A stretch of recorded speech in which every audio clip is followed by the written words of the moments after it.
As you're coming in, we hope you can hear us.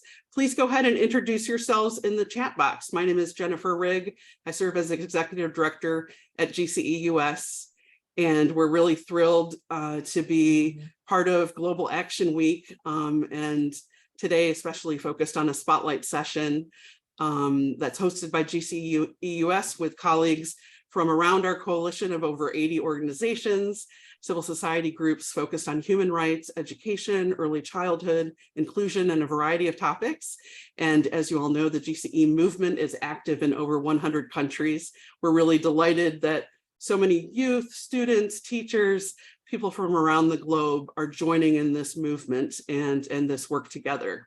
So welcome to the Global Action Week for Education Spotlight session hosted by GCE-US. Please, if you haven't had a chance to already, introduce yourselves in the Zoom chat box with your name, any organizational affiliation, and your location, where you're joining from today. For today's event, we have captioning available in English. Within Zoom, to turn on English captions, please select CC at the bottom of your Zoom screen, or you might see a button that says CC for captions. In the chat, we invite you to please check out our upcoming Global Action Week for Education events and actions that are being organized by our GCE partners around the world. For participants in the US and with US-based colleagues, we would especially like to encourage you to please reach out to your policymakers and let them know your story about inclusion, how important it is to fully fund global education, and the important work that the US government does around the world.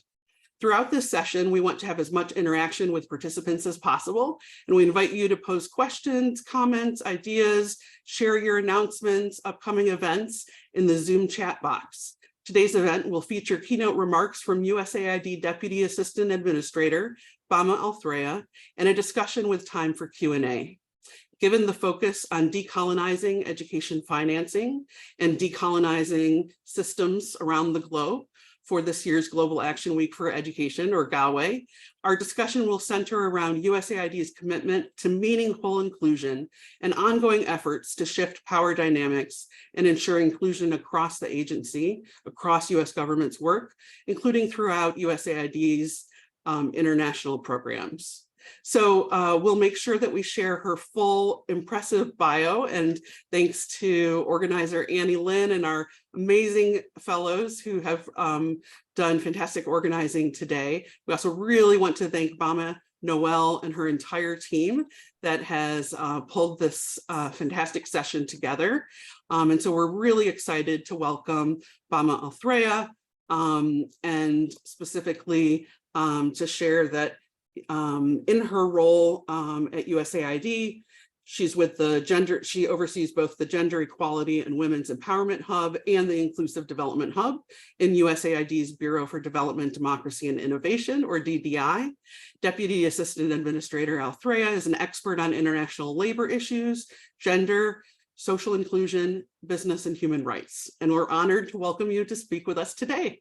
Welcome, Bama, over to you. Thank you so much, Jennifer. It's a pleasure to be with everyone. I can see at least a couple of folks who are longtime fellow travelers in this important work on rights and inclusion around the world. Again, my name is Bama Athreya. My pronouns are she and her. And I am in Washington, D.C., which is the home for the Nacotchtank people. Thanks again to all of you for the important work you're doing and for this important theme for today's discussion. I've been asked to share a little bit of the work we're doing at AID, which is actually, has evolved quite a bit even in the past few years, with the elevation of all forms of inclusion as a real priority for our work. First slide, please. In my role, I am responsible for our portfolio on inclusive development. And so I do want to start by just saying, what do we mean? We have a definition for inclusive development, and you can see it here, and I will read it as well. The concept that every person, regardless of their identity or social status, is instrumental in the transformation of their own society. So you can see this is a very active definition, right? Putting people at the center of the development process. Next slide, please.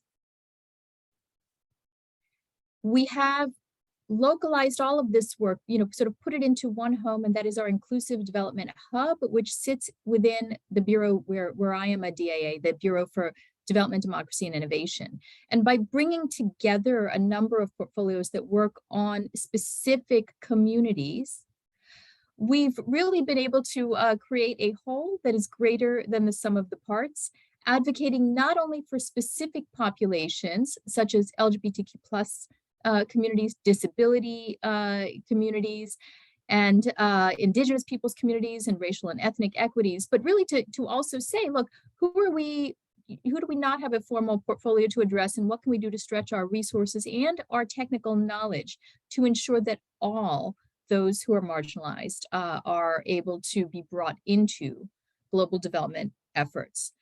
Next slide, please. The other half of my portfolio is our Gender Equality and Women's Empowerment Hub, and that is a longstanding office. We've had an office that's grown over the years and continues to grow, which is very exciting. Again, a reflection of the fact that this administration is putting gender equality at the center of development and of our foreign policy priorities. So for the first time, we've really been able to elevate this work, make new commitments to double our gender work worldwide.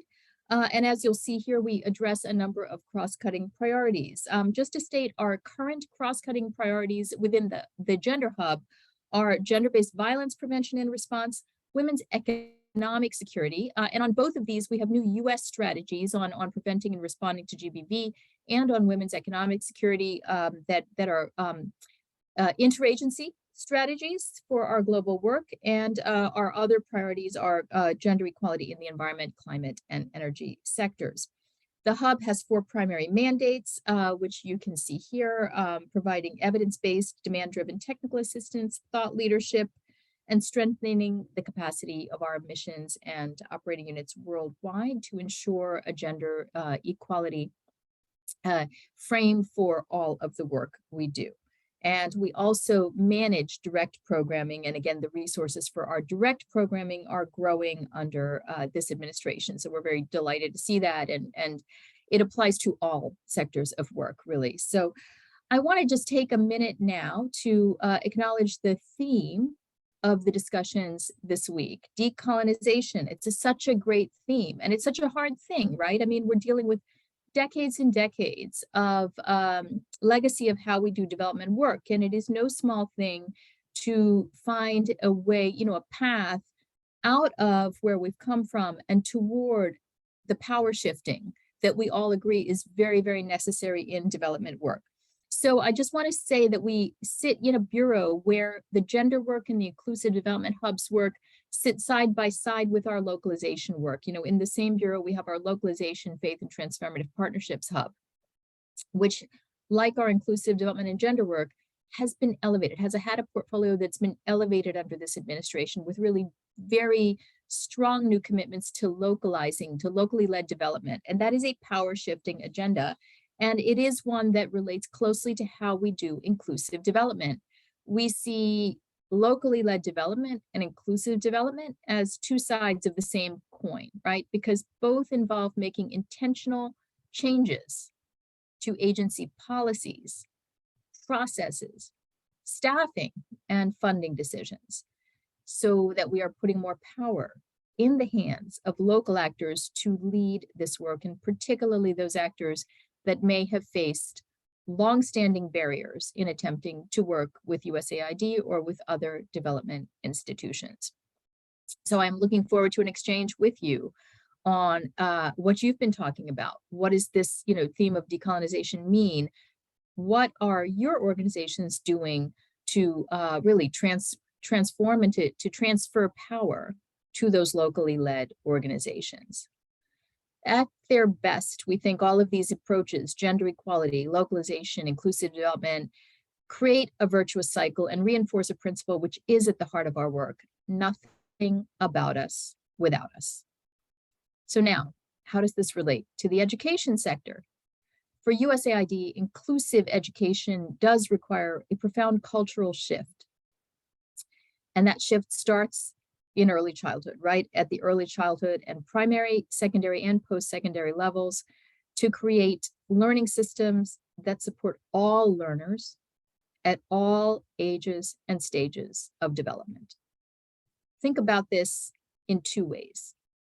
First, we need to apply our understanding of longstanding social dynamics, right? Social power dynamics, and use that understanding to determine how we can reach those who are most often excluded, including learners with disabilities, Indigenous populations, LGBTQ+ learners, women and girls, and language minority and other vulnerable or marginalized groups. Second, we need to apply an understanding of vulnerability, which is different than marginalization and different than exclusion. And it is particularly important as we consider early childhood and children whose individual circumstances may intersect with social dynamics in ways that require additional efforts to address. Now I'm going to talk about our approaches at 3 ages and stages: early childhood, primary and secondary school age children and youth, and young adults. Early childhood care is actually a really significant priority for this administration. I have to say, the Biden administration could not be more clear. President Biden himself could not be more clear about the importance of investing in care. Investments in early years yield very high returns, possibly the highest returns for society. And yet the work of caring for infants and young children is consistently overlooked and undervalued. Next slide, please. So we have just a little bit of the evidence here, and certainly one of the projects of our wonderful technical teams at AID is to continue to collect evidence on just how much we gain when we invest in early childhood development. We know that more than 80% of brain development takes place during the first 3 years of life. So we must use the foundational time to invest in shaping the capabilities and skills that will be essential later for school, for employment, and for positive engagement in societies and economies. USAID coordinates the whole of government advancing protection for and care for children in adversity, or APCA strategy. And the first objective of this strategy is building strong beginnings, which aims to promote nurturing care for the most vulnerable newborns and young children, starting at birth and ensuring that we are supporting and funding early childhood development. Next slide, please. The Global Child Thrive Act, many of you know, I'm sure many of you are doing this work, but as you may know, passed into law in January of 2021, builds on this commitment of the US government to promote integrated and inclusive approaches to improve early childhood outcomes.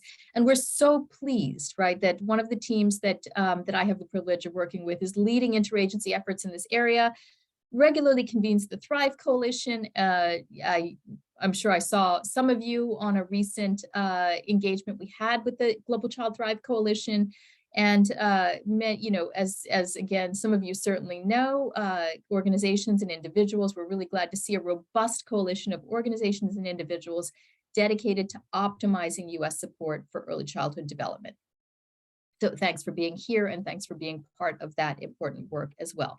And what I'm showing here is some very important implementation guidance for the Global Child Thrive Act that USAID just released a couple of months ago. It's a very practical tool to assist our missions around the world and others in US government as well in enacting the law's requirement. So we encourage you to take a look at that guidance if you haven't done so yet. I also want to note that through both our work on early childhood care and development, and then also our gender work, we are advancing under the Women's Economic Security Strategy, which, as I mentioned, is a new USG strategy just released in January of this year, but one we've been working on for some time. Very substantial new efforts to invest in the care infrastructure worldwide.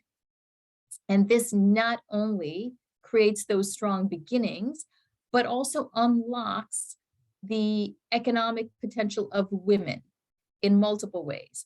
First, having care options reduces unpaid care burdens, and that's really important. It's important in the long term. And again, we have growing evidence that shows that it leads to stronger, overall family outcomes. Second, we know the care sector is actually a terrific source of employment for women. And yet many of those jobs are underpaid and undervalued. So by investing in care infrastructure, we are also helping to elevate decent work for everyone who works in the care sector. So in line with that commitment, in June 2022 at the G7 Leaders Summit, President Biden shared that USAID has committed $50 million over 5 years, subject to the availability of funds, to the World Bank's Invest in Childcare initiative. This is a multi-stakeholder effort which leverages public and private funds with the goal of generating at least $180 million over the next 5 years to address the gap in suitable childcare infrastructure.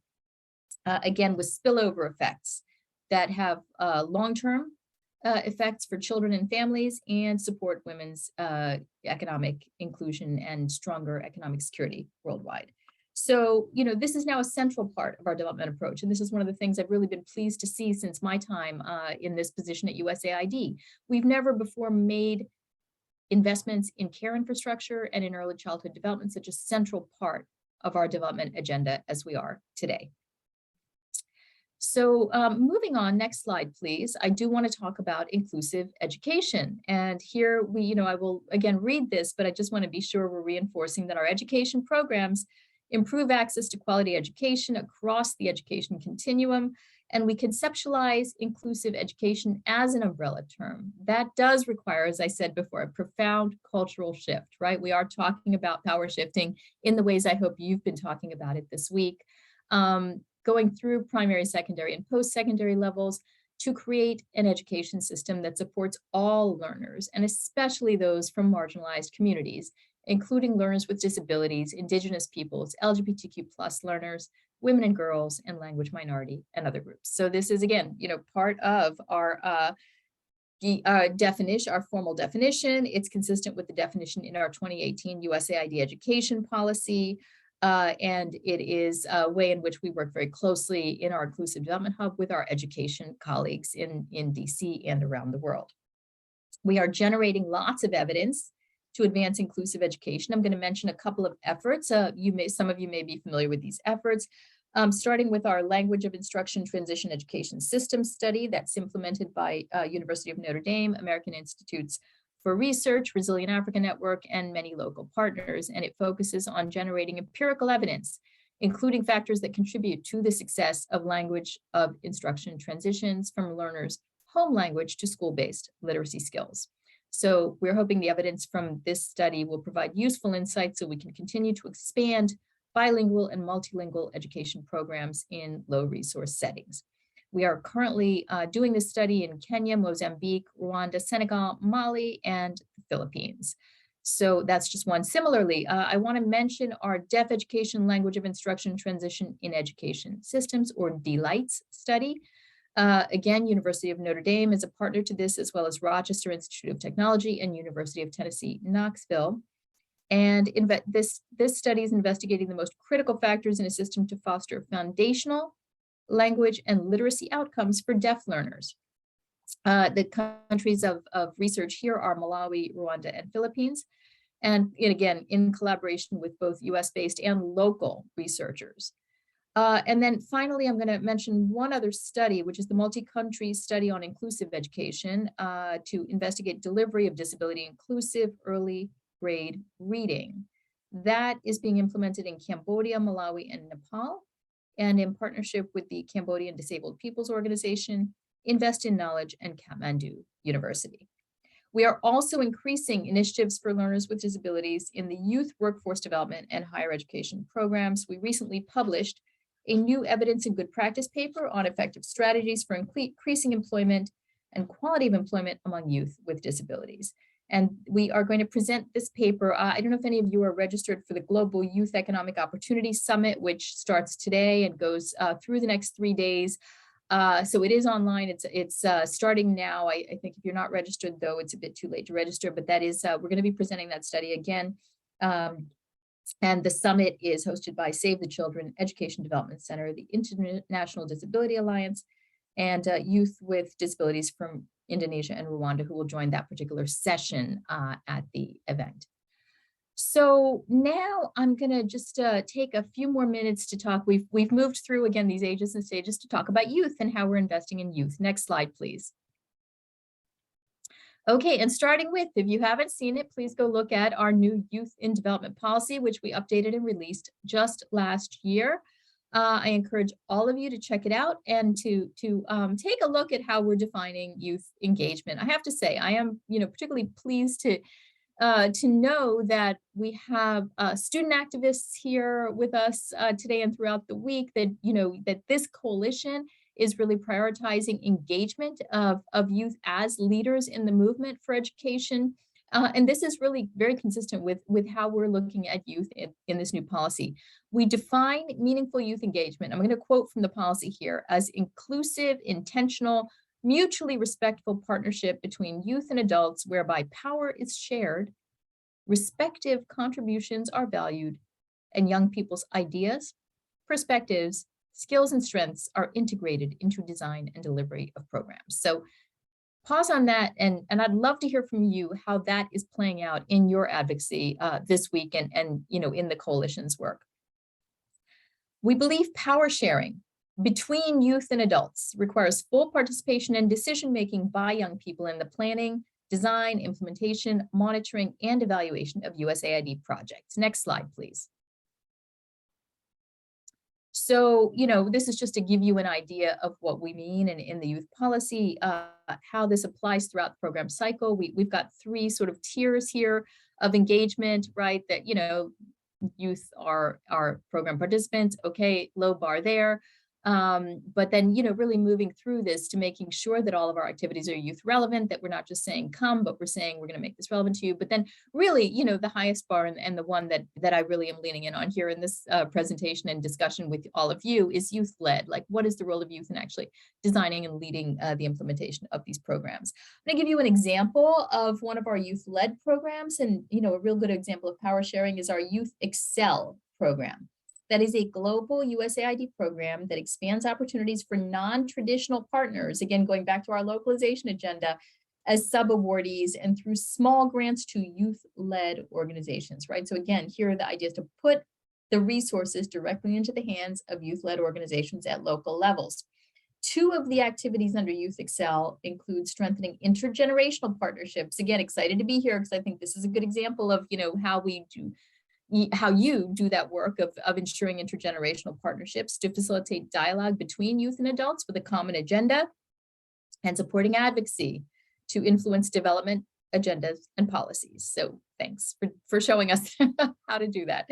At the country level, we are encouraging our missions to intentionally include youth-led and youth-serving organizations outside of major cities and elite populations. Inclusion to ensure that we are engaging marginalized and vulnerable youth. And we need missions to really build trust-based alliances with the communities that will allow that access to young people who may otherwise just not be visible in our programming. Next slide, please.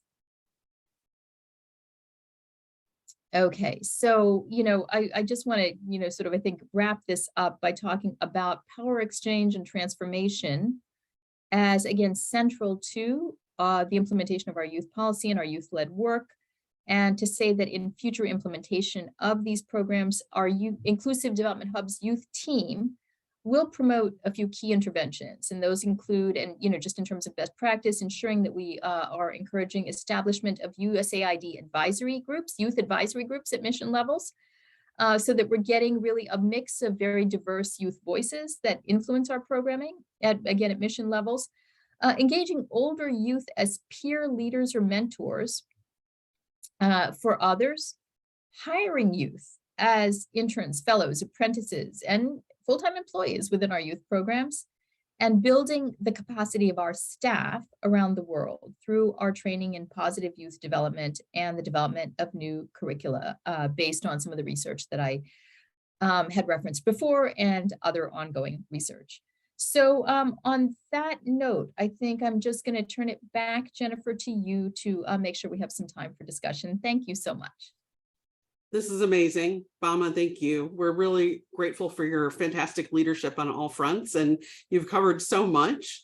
As you know, ensuring meaningful and continued sustained inclusion of children and youth is so important. So thank you on that last point for sharing both what's already happening and some future plans. One thing I wanted to ask on that front is what do you think we can do together, not just at USAID, but then, many civil society partners have been leading the way in this space. And like you said, there are so many fantastic youth-led organizations as well. But oftentimes, of course, everybody has their own definition by age, but using the USAID definitions of youth, oftentimes youth are engaged more so. What can we do to make sure children are fully engaged? And then secondly, to that point, if we think about the next few years, what could we do to help sort of enshrine this work in USAID's policies, procedures, and the like, so that it's not just something that happens quickly. We've all seen this happen, unfortunately, in other places across the UN, et cetera, where a young person might get invited to speak, which is so critical, so important, but then that's it, right? They're not necessarily also there at the policymaking tables or really helping in a sustained way to guide and make those decisions. So I love the way you frame the importance of power sharing and transformation. Just wondering, this exciting work that you're leading, what can we do to help embed it into the systems for future years and future generations? Thank you. Great, thank you so much for that question. So I hope I have given enough information, but certainly we can give more and connect, all of those who are here today with our youth team on how we better engage youth networks around the world in that age bracket that Jennifer, as you noted, we have a definition, it's 15 to 29.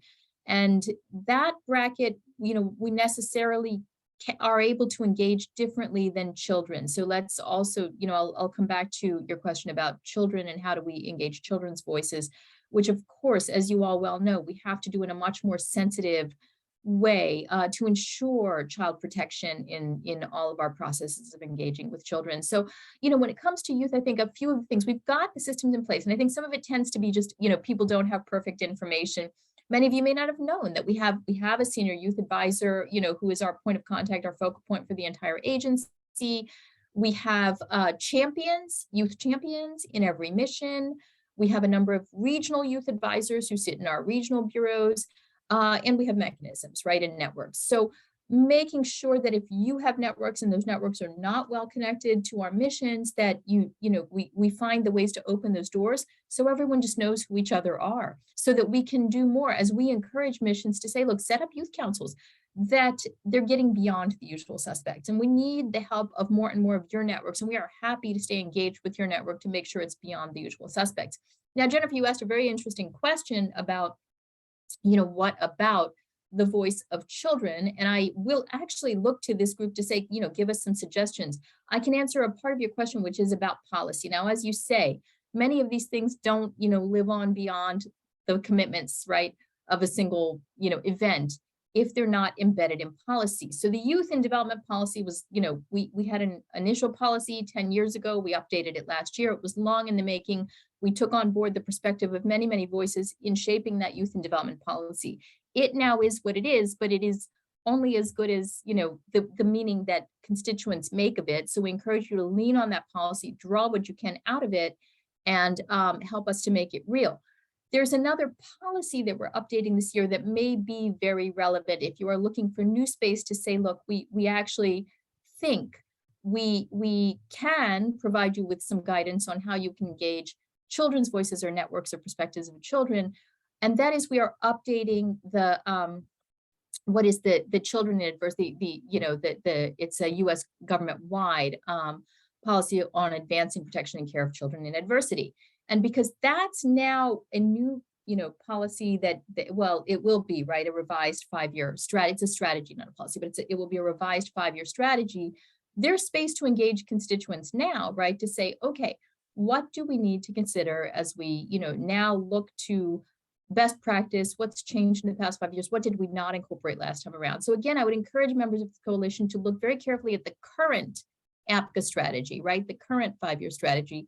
Look and see what you think needs to be strengthened. This is the time when we are going to be starting that engagement and consultation around that. I turn it back to you to say, as far as where we lean in to ensure the perspectives of children, it is important for us to know what the best practices that coalitions like yours are encouraging. And so we will look to you for that, ensuring that thought partnership. Perfect. That's great. Thank you. And absolutely, thanks to everybody here and the even bigger partnership of everyone who has worked on APCA and the Child Thrive Act. I know, some of this is in play congressionally right now, but the READ Act, of course, we're so thrilled to see the early childhood development and pre-primary early childhood education work at USAID becoming even stronger. And a lot of that initially got authorized from the READ Act of 2017, so that there's great strong support congressionally, bicamerally, and bipartisan to make sure that continues and is strengthened, as well as the inclusive work across all early childhood development. And so in the chat box, just to bring to everybody's attention, please share your ideas, your questions. Bama has opened this wonderfully to ask us, what do we think needs to be strengthened? Great opportunity. And especially we have colleagues from Child Fund, Save the Children, many who are experts in, Alex is joining us from the Children's Policy and Funding Initiative wonderfully. Many are experts at that guidance, in particular on how to engage children's voices and perspectives, as well as youth. We do find that it's so critical. For example, one thing I would love to see, this is just an example. I think we've done this at CSW, at the Commission on the Status of Women, a little bit, but our counterpart governments do this all the time.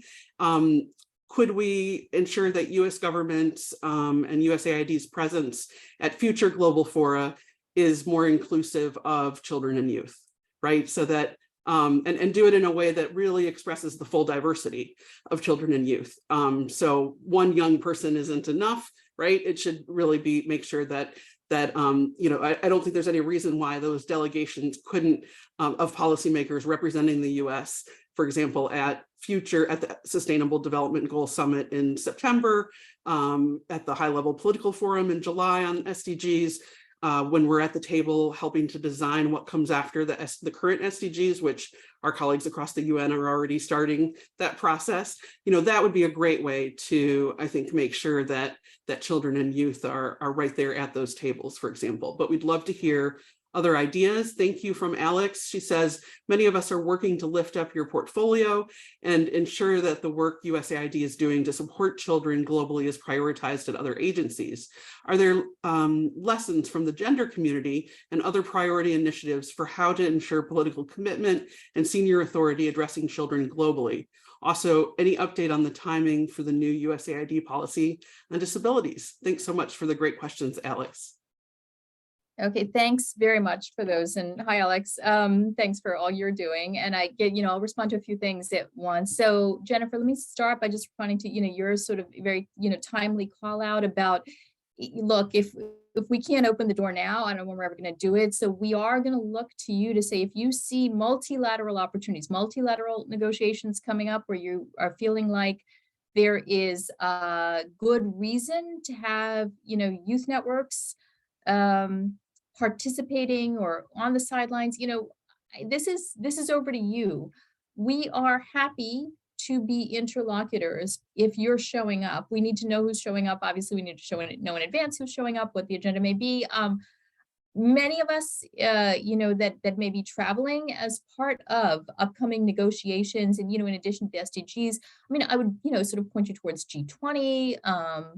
Potentially APEC, where the US is the chair this year, to say if there are agenda items and you have reasons to have, a coalition present to influence, let us know. If there's side events that you want a US official to participate in, let us know. This is a thing we do. And, sort of coming back and connecting to the question with the gender community, that has been an effective thing that the gender community has done, is to say, okay, we're going to time a side event, in connection with G20 and, and or, I mean, CSW is an obvious one, but other negotiations as well that may be coming up. And so just think about that, think about how to bring people together in that space in a way that helps to reinforce and elevate, which, so that I think that kind of ties up a couple of answers together. How could the community, sort of do more to advocate? I'm going to have to say, you just never assume we're doing, I think we are feeling a lot of love and support from the advocacy community on all the lines of effort that I've described. However, we're also feeling like a lot of, let's be honest about it, right? A lot of rollback and backlash as well. So at the same time, like we've never been more popular with certain constituents, we've never been more unpopular. And so thinking about all these constituencies that we're trying to lift up around the world, right? All these marginalized communities, women and girls, don't assume that just because we are on the same page with you who are advocating for these things, children's rights, don't assume that we don't need you to be making lots of noise, because we do, because, there are equal and opposite reactions around the world on all of this, on women's rights, on rights for LGBTQ communities, disability rights, right? I mean, children's rights, we see pushback on all of it. So that's important. I think there was one other question that, the disability policy. Yeah. So disability policy, we are on track we haven't yet opened up for public consultations, but we are on track to do so. I will say, and just a little teaser, we are actually, we've just finished public consultations on the LGBTQ policy. And we are, fingers crossed, hoping to launch that next month during Pride Month. And so I would say, just because we can only do so many things at a time, right? I would anticipate that public consultation for the disability policy will be a little bit later in the summer, just, so that we're not doing everything all at once, because we do have many of the same, advocates out there in the global social justice community that are concerned with all of these things. But yeah, I would, midsummer to late summer, I would say, is when we'll do the public consultations. And so in the meanwhile, I mean, I think certainly we're always happy to receive letters or sort of inputs. You don't have to wait until there's a formal public notice to send us some letters or thoughts. Thanks. That's super helpful. Thank you. That's wonderful. And one thing that's another tool that might not be just within USAID's purview, but thinking about APCA and READ work, for example, having global reach across agencies, and tying to Alex's good earlier question about prioritization at other US government agencies, not just USAID. We often have been asked if the US will ever do a VNR, a voluntary national review of how we're doing on our sustainable development goal commitments writ large. So that's another tool we could think about, since I think we're one of the few countries that has not yet done a VNR. At least we were called out by civil society partners at a session just last week, in part because it's not as much as like you're saying, we have such an active civil society globally and in the US, but the global goals are not necessarily as well known at local levels in the US. And so that could be another opportunity to think about, and maybe a collaborative one between USAID and the UN Foundation, or many of us as civil society organizations working on different aspects of the SDGs. And we have a from Rachel Clement with Child Fund. Thank you so much for your time. It's wonderful to hear all of the work for various ages and stages laid out the way you have. USAID has definitely been busy. Her question is about tracking. The recent report to Congress noted that nearly $300 million was put towards the implementation of the youth policy, but it didn't give much by way of where those youth are, what kind of demographics or issues the agency is focusing on, et cetera.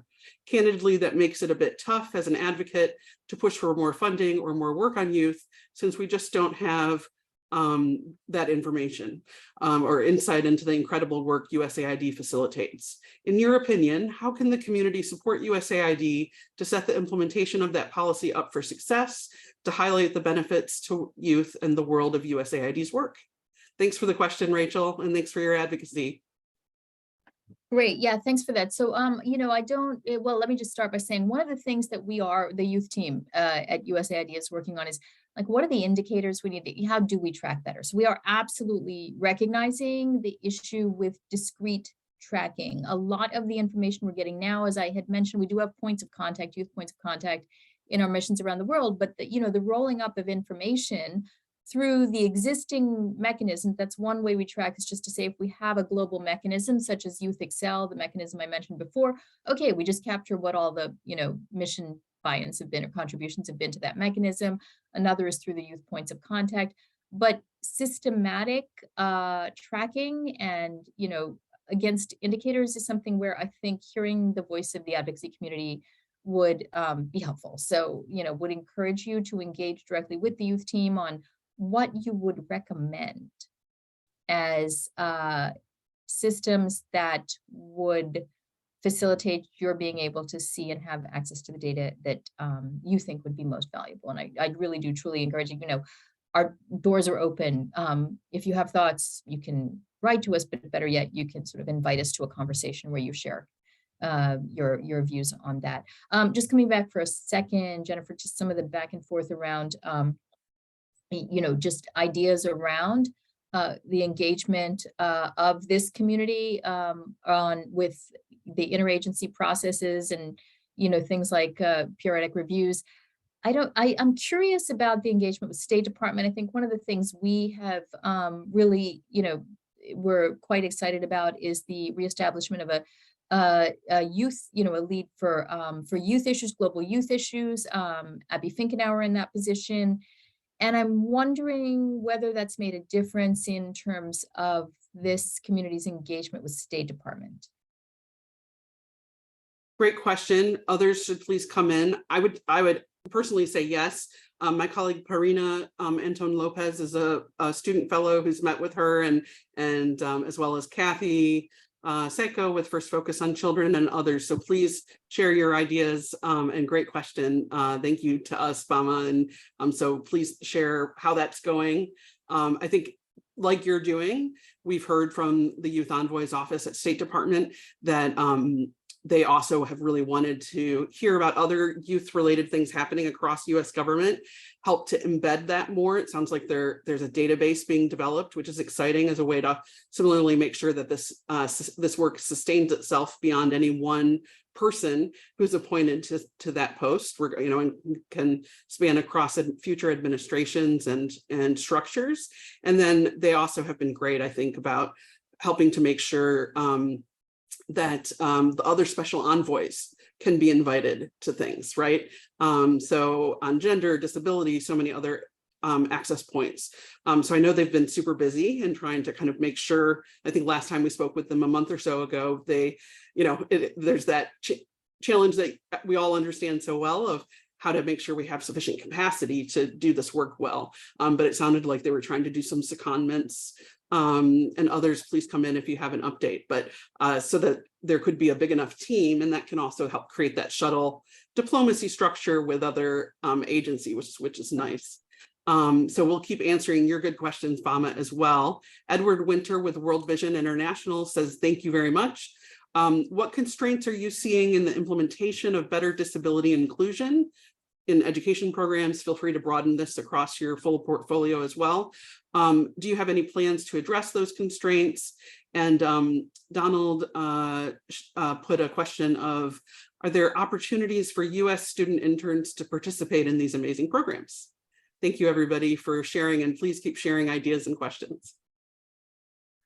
Great. Yes, thanks. So I smile because I feel like, yeah, part of our role in the hub, we have our, disability rights coordinator, again, sits in the Inclusive Development Hub, but boy, that is a small team, very small, one of our smallest, a lot of work to do. I think we definitely are seeing lots of, let's just say there's lots of opportunity for growth across our programming, not just our education programming, but all of our programming in terms of really, really robust disability inclusion efforts. What we have is obviously we have the policy, we have training for our missions. I'll be honest. I mean, I think this again is it's good to hear from the disability rights community. We don't have points of contact the way we do for youth, right? We have inclusive development advisors in most of, or points of contact in most of our missions who are doing everything.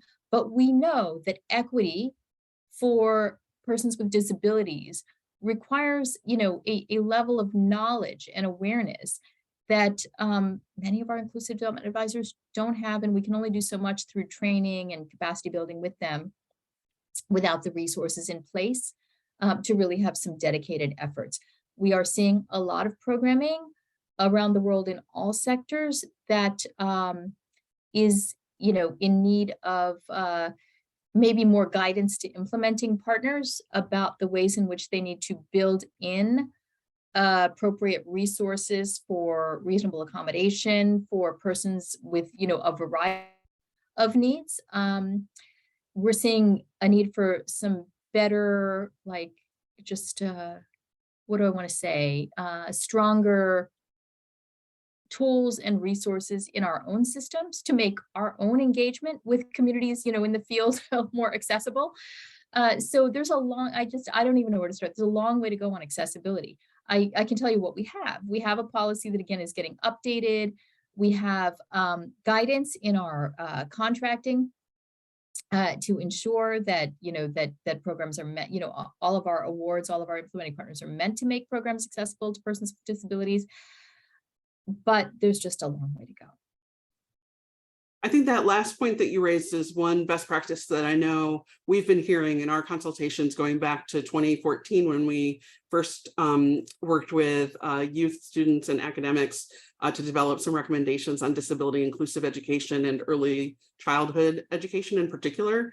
And trying to get to, we really applaud USAID's commitment last September to ensure that 100% of all education programming is fully disability inclusive and using universal design for learning.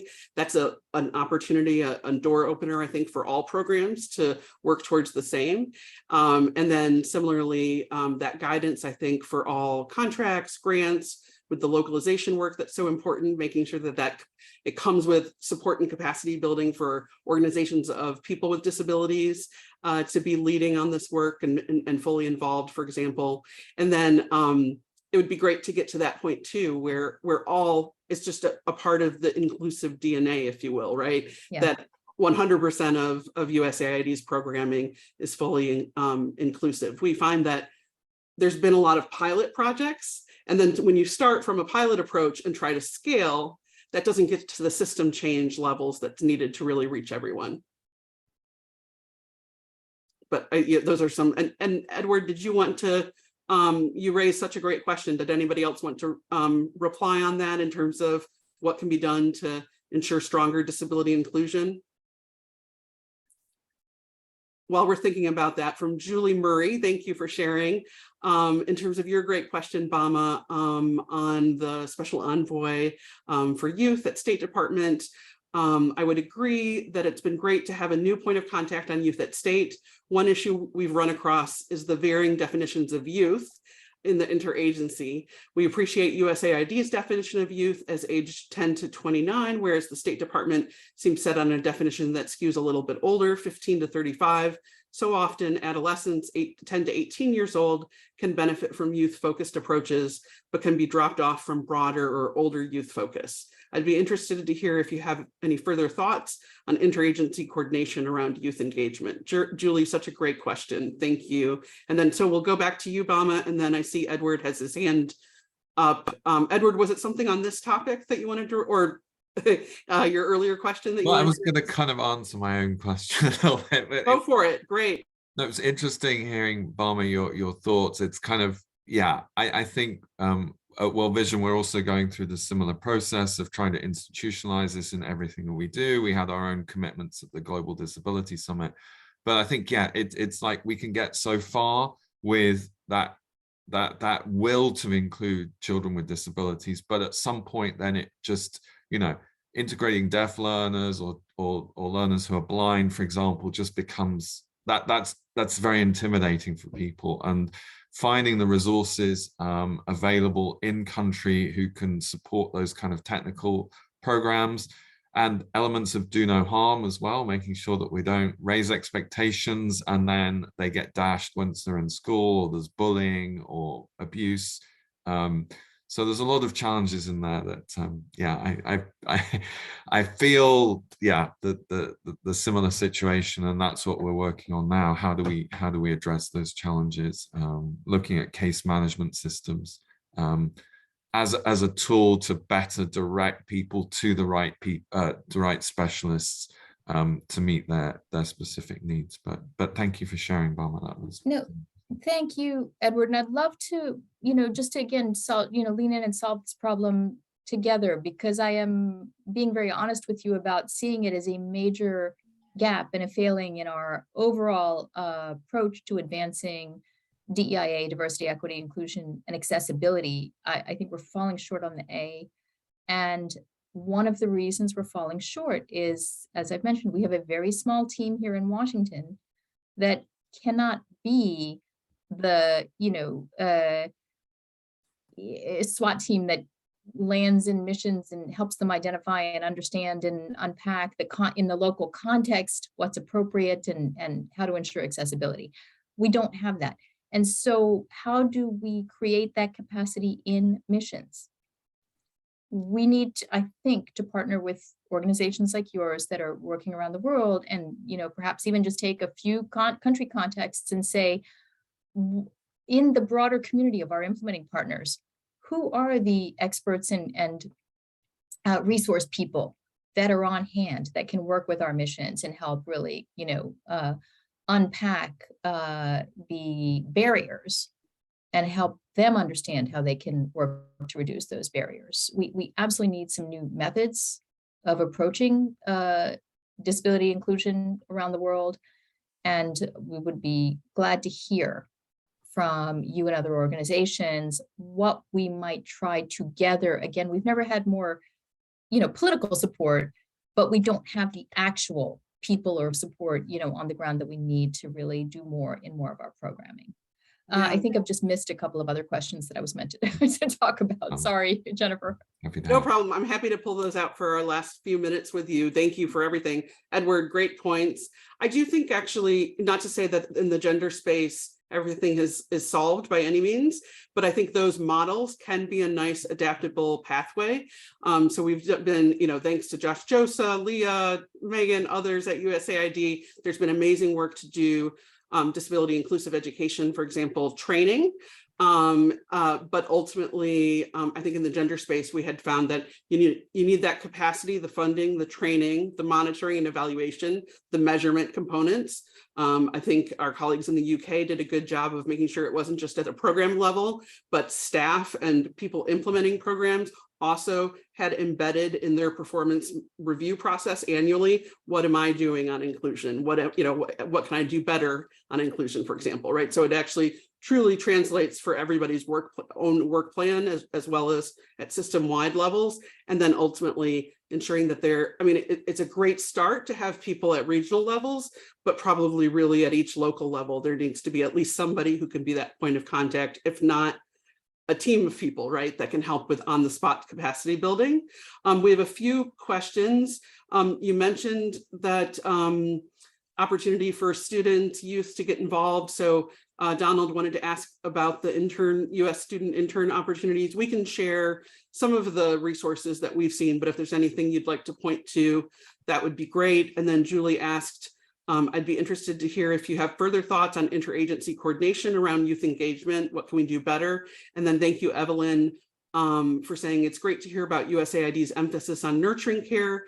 Could you address how USAID is focusing on health and early childhood development and education, systems design and integration in the critical prenatal birth through age 3 years for children at risk and with disabilities and family supports, as well as with role models in hiring for such programs? Past experience reflects difficulty getting missions to collaborate across domains.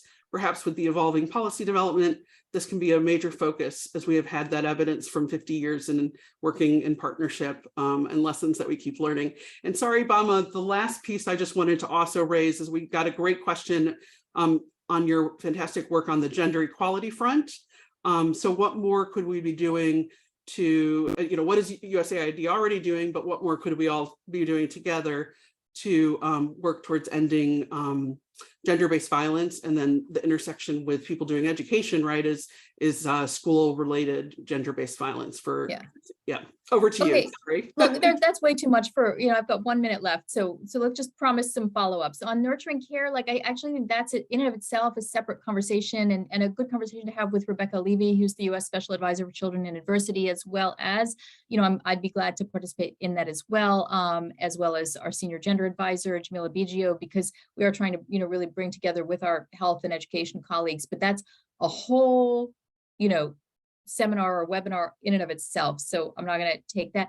GBV, like integrating, again, I mean, we've got, people working on that I think can give a more fulsome answer if you're interested. Student internships, we could just send some links after this, this session, because yes, I mean, there are, sort of a variety of student internship possibilities, and rather than try to just sort of, remember all the different links, we'll just send a follow-up on those. And then interagency coordination. I mean, I think one of the things is, we have, our youth advisor, Sarah Sladen, who is now like the agency-wide, and then we've got, Abby over at State Department. I don't think we've got points of contact in other agencies, but it would be useful to think about, at least for the development community, MCC, Peace Corps, DFC, that in that cluster of foreign policy and development agencies, whether there's, something that you all would recommend in terms of bringing together. We work a lot with Peace Corps.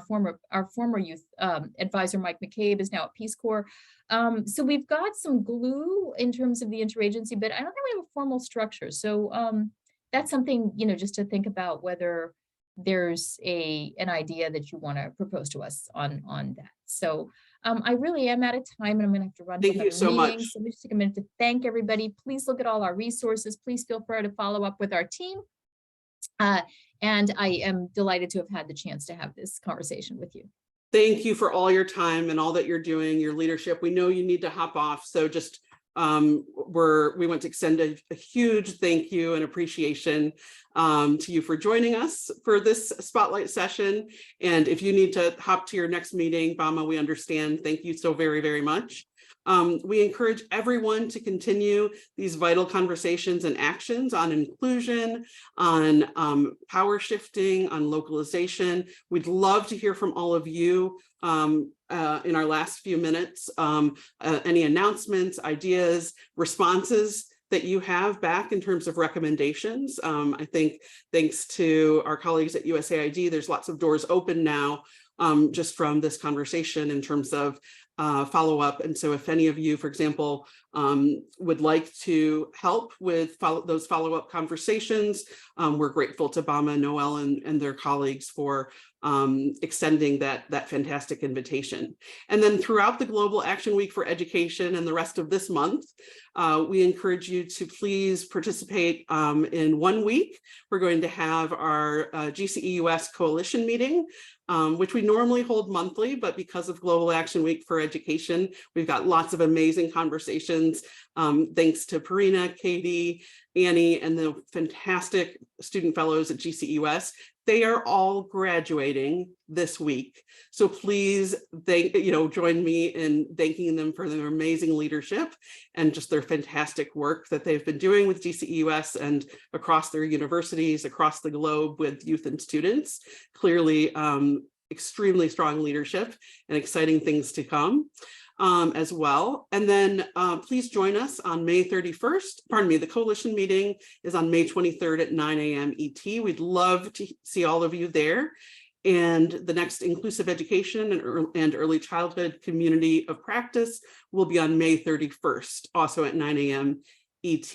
And then thanks to colleagues who are putting these links in the chat box for ways that everybody can get active and get involved. We've heard from many of you already with short videos or reels or a quote on what does decolonizing education mean to me. We would love to hear from everybody, and we can promote your work, your ideas on social media. So open invitation to please share that either by email or there's an easy online form.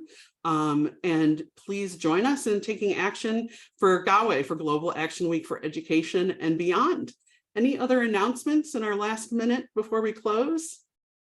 We look forward to seeing all of you very soon for the next session next week. And we're so grateful to all of you for joining us today. Thank you so much for your amazing work. And thank you to everybody who participated, joined in, shared some ideas, questions. Please continue to do so. Thank you all. Talk to you soon. Thank you, everyone.